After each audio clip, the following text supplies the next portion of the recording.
Hi, and welcome to CityBeat. I'm your host, Beej, Recreation Coordinator with Lewiston Parks and Recreation. And today we have a couple guests from representatives from Sheba, and we're going to jump right into it. Tonya, Steele, and Barb, Kramer, how are you this morning? Good, Great, thanks. Good. First thing we want to do is, what does Sheba stand for? It's not a cat or a cat food or a queen, apparently. What is Sheba? SHEBA stands for the Senior Health Insurance Benefit Advisors, and we're with the Department of Insurance, and we have offices throughout Idaho. Coeur d'Alene is our main office for the northern region. Cool. And Tonya, how did you get involved with Sheba? And then we'll ask Barb, your volunteer, how she got involved with Sheba as well. I started out as a temporary employee down in Boise, and I had worked in and with Medicare beneficiaries and with health insurance and things like that. And so when the position came available, I started working right about the same time Part D came out. Oh, perfect timing, right? Right. Because and the reason I wanted to have you guys on is because at the community center we get lots of questions about Sheba, how it works, but we send them. Who you guys kind of coordinate with the Washington, Idaho Volunteer Center, which is in the community center. So that's why I wanted to have you guys on, so viewers had an idea of what Sheba is and how all those Medicare and Medicaid and Obamacare and something care and all that stuff works. So Barb, if you can tell viewers, how did you get started with Sheba as a volunteer? Well, the first thing that came up is I'm a retiree from the state of Idaho, and the state decided not to continue retiree insurance. So all of a sudden, I needed to learn lots and learn it well. And Sheba was giving training, and it was a volunteer opportunity that I was really interested in. Fantastic. So it was from your own need. Very much. Yeah, fantastic. Tonya, can you elaborate and talk to viewers about how the Sheba program is funded? Sure. The SHEBA program is funded through a SHIP grant. Each state has a SHIP program in it, SHIP standing for State Health Assistance Program. And that is a federally funded program, but we also get state funds to help us run our program as well. And what are those numbers? Well, how much money does Sheba get to kind of help through seniors throughout the entire state? I think the grant this year was right around $80,000, but I'm not real sure. I'd have to check. Cool. Can you also talk about what is Sheba's mission? Our mission goes right along with the SHIP grant goals, and that is to educate and help Medicare beneficiaries throughout the state of Idaho understand their Medicare options, deal with Medicare problems. And we do this not only through paid staff such as myself, but also through volunteers like Barb, Kramer, and it's a very rewarding job to do, even though it's very time-consuming at times. Yeah, especially now with over the last couple of years with all the changes with the cares that I mentioned earlier. So Medicare, Medicaid, Obamacare, elderly care.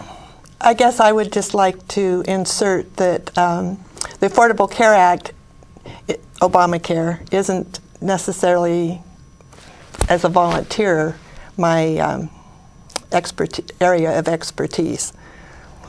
I'd just like to put that out there. No problem. Tonya, can you elaborate a little bit more about specifics about what Sheba does for seniors in our community? Yes, we are involved with community education, and part of that is offering Medicare 101 classes throughout the state. Usually in North Idaho, we have a few throughout the year here in the Lewiston area, and then some up in Moscow, and then every month we have one in Coeur d'Alene.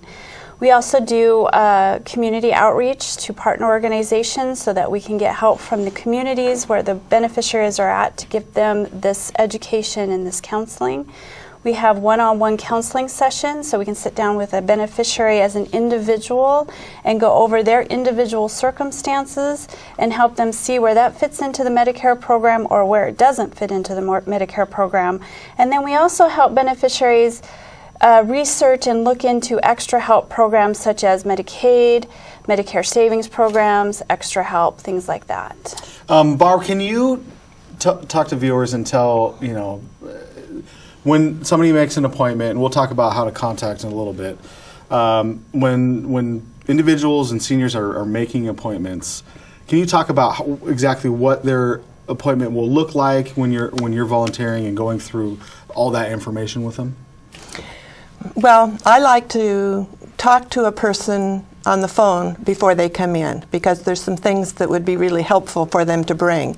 And probably one of the most important things is to have either a list of their prescriptions or the actual bottles, because some of the medications have letters after them, and we want to know their dosages for the Part D prescription plan. I mean, it seems like there's more folks that need that help, because about the only way we can check to see what the best plan would be is to enter that information into the computer. Mm-hmm.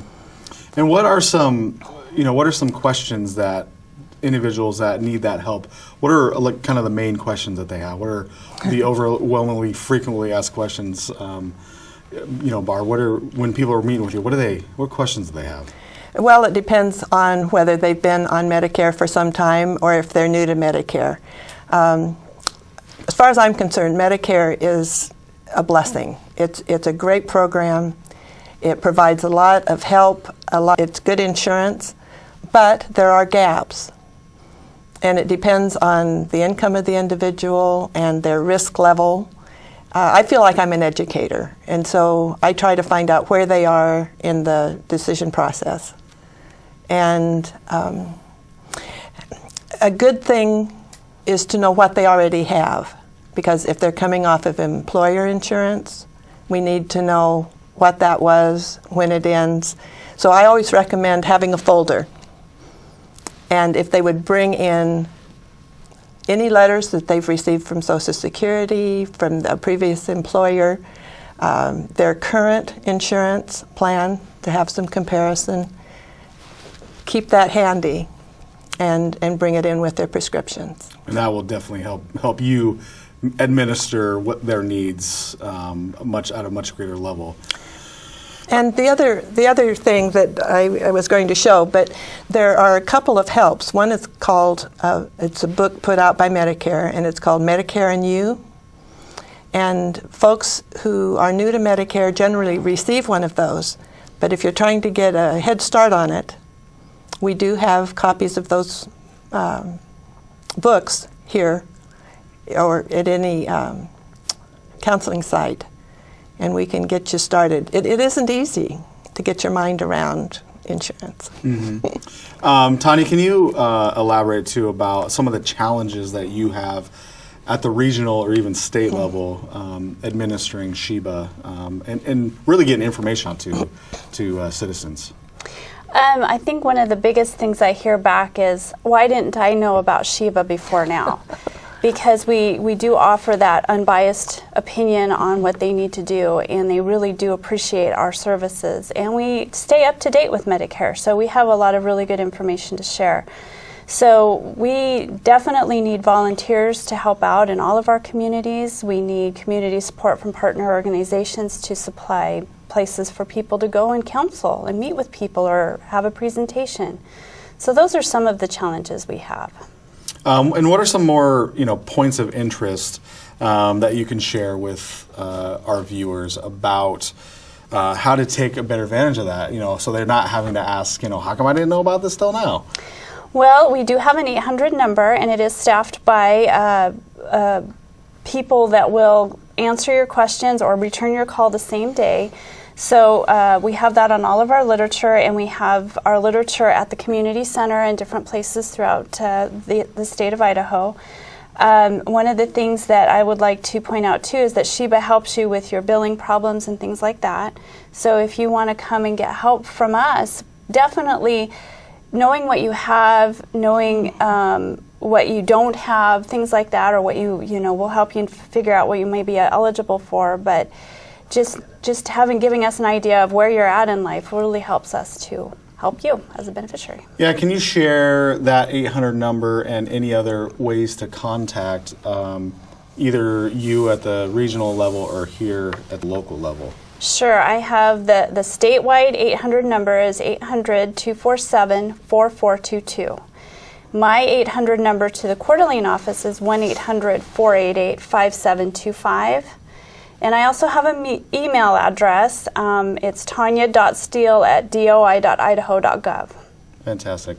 And is there any way that volunteers can contact Barb locally, or, well, either volunteers contact Barb locally or you locally, or individuals that have questions about SHIBA contact Barb locally? Barb gets her messages from me, and I have her call the beneficiary. So contacting me or the 800 number is the best way to get a hold of a volunteer. Fantastic. And how many volunteers could you or would you like to be able to have in our community to kind of fill those needs of individuals that are either new to, like Barb said, new to the Medicaid thing, or have been on it forever and not forever, but have been on it for a while and need help with those changes? Well, anybody who wants to volunteer is welcome to come and learn about Medicare, and we'll train them and give them all the information they would ever want to know about Medicare. But in this area, it would be nice to have maybe 3 to 4 more volunteers for the Lewiston area, because we send a lot of people here from Kamei, from Orfino, from Grangeville, and places like that. So it's a true need. Cool. Before we go, is there anything else that you want viewers to know or share with them about the SHIBA program, just as a general overview?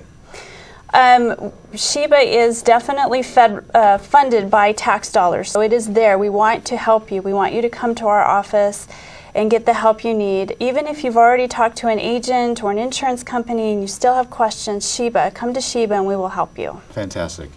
Tonya and Barb, thank you both so much for hanging out with us here at CityBeat today to share what you guys do at SHIBA, at the regional level, at the local level, and the need for volunteers and information to get to seniors or anybody that's on those programs. So thank you so much. Thank you. Appreciate it. We're here to help. Good, thanks. On behalf of both my guests, Tonya Steele and Barb Kramer, and everybody here at CityBeat, we will see you next time on CityBeat.